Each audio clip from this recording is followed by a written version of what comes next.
Kung naghahanap ka ng lugar na hindi lang puro tambay, kundi may diin, may kwento, at may kasaysayan, tara na't samahan nyo kami dito lamang sa Pinaglabanan Shrine, San Juan City. Ayoko na manatiling mag-isa, di ko kaya.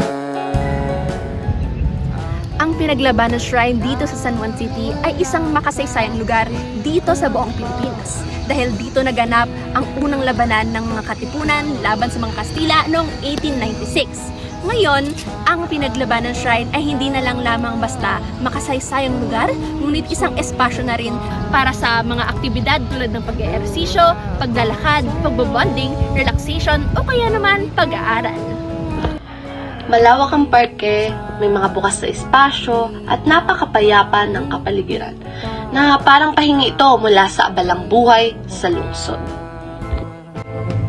Oh, dito ka na lang, tingnan mo sa akin. Isang perpektong lugar din ang Pinaglabanan Shrine bilang isang lugar kung saan pwede kayong magsama-sama ng inyong mga pamilya, mga kaibigan, mga kaklase o kaya naman bilang isang lugar ng pagmuni-muni mag-isa. Sa shrine, marami kang pwedeng gawin. Maaari ka ring bumisita sa Kambal Museo dito lang sa gilid ng shrine. Ako'y hindi banda. Sa loob ng pasilidad ng shrine, matatagpuan Museo ng Katipunan at Museo ng El Deposito na kung saan kilala ito bilang Kambal Museo. Sa loob ng museo, tampok ang mga maraming eksibisyon tungkol sa Katipunan. Sa katabi nito, makikita ang El Deposito na kung saan ito ay kilala bilang water reservoir noong panahon ng Kastila. Ngayon, isa na itong museo na nagpapakita ng kasaysayan ng sistema ng tubig. Ang Museo El Deposito ay opisyal na binuksan sa publiko noong Pebrero 2019. Ito ay matapos na linisin at ayusin ang lagusan sa ilalim upang kahit papaano ay may parte dito ang pwedeng ikutan at masilip ng bawat bisita.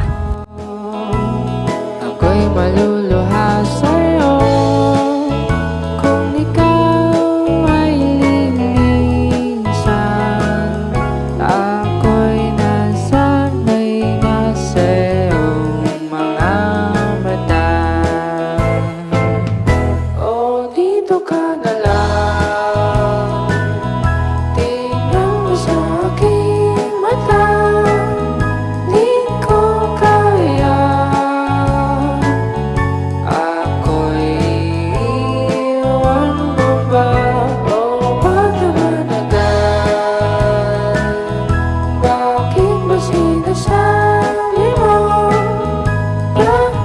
At nandito naman sa aking likuran ang monumento ni God Andres Bonifacio na kung saan nagsisimbolo ng sakripisyo, katapangan ng ating mga bayan. Ako sa'yo kung ikaw ay Nasa ating likuran naman ay isang talaan o listahan ng mga Filipinong posibleng mga katipunero noon na naglaan ng kanilang buhay upang ipaglaban ang kalayaan ng ating bansa. Ito ay isang simpleng mensahe o simbolo ng mga katapangan ng ating mga kapwa Pilipino noon upang bigyan laman ng kalayaan ang ating henerasyon ngayon. pwede ka bang makilala at mahagkan? Pwede ka bang maanyayang lumabas? Mehe and Melay. Melay.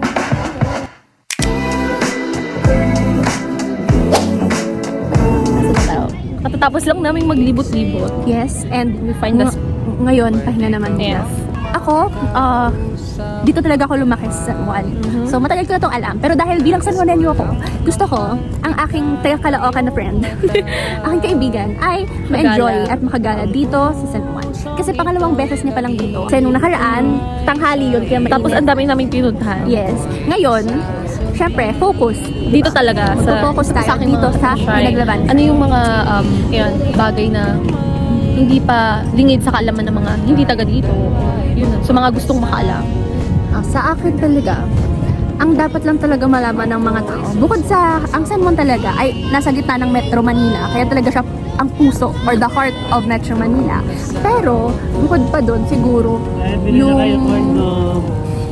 isa pa sa dapat malaman ng mga tao, is San Juan City. Actually, masabi ko, wala naman masyado talagang tourist spot dito, like literal na tourist spot, bukod dito, sa Green Hills, ganyan. Pero, yung nagpapayaman sa kultura dito sa San Juan is the people, yun, yung people, Yung mga yung tao warmth nila.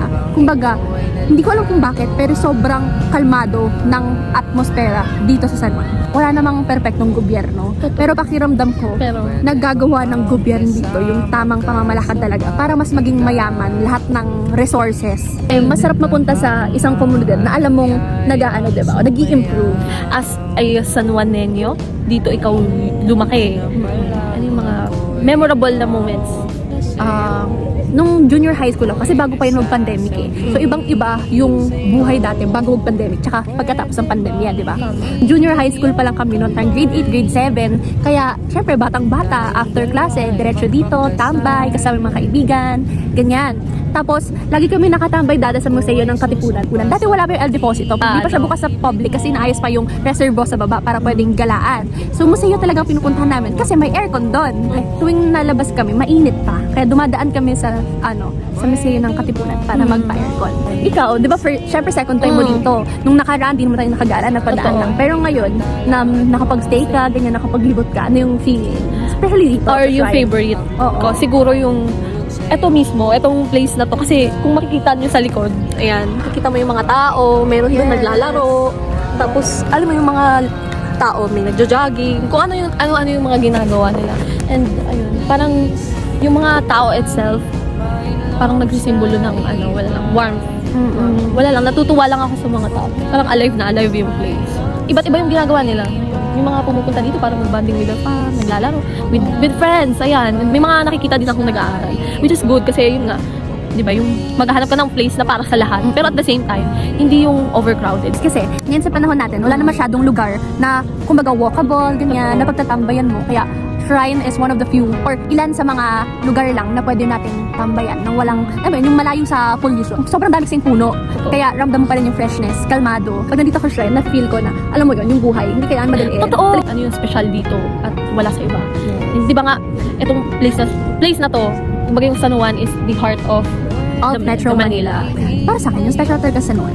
Kasi lumipat na ako ng senior high school ko sa ibang city for 2 years. Pero kahit kailan, sabi ko sa sarili ko, babalik ako sa San Juan. Kaya ngayon, nandito na naman ako sa San Juan.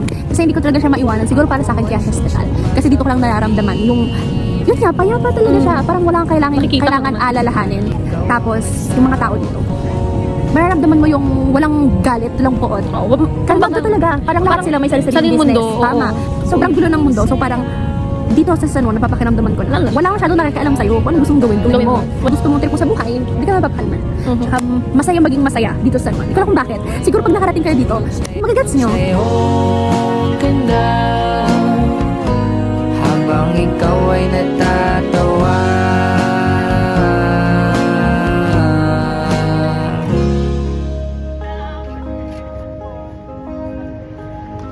Akin ka, ako'y sa'yo, kay ganda mong pagmasdan. O 7.5. 7.5. Ako, favorite ko kasi siya, so 8. Kaya lang 8 kasi walang marshmallow. Kung may marshmallow to, 10. Pero wala. Sprinkles pa, diba? Oo. Pero feeling ko kasi tag-ubos na rin. Kasi pauwi na si Kuya kanina. Hapon na. So, wala na siyang marshmallow o sprinkles. Scramble na lang, tsaka gatas at chocolate syrup. Pero okay na rin, sobrang sarap nung gatas. Kasi di mo kailangang Kaya't kung gusto niyo maglakad, tumakbo, tumambay, mag-picnic at siyasatin ang kasaysayan ng Pilipinas kasamang pamilya o kaibigan, wala nang mas perpektong lugar pa bukod sa Pinaglabanan Shrine, dito lang yan sa San Juan. ganda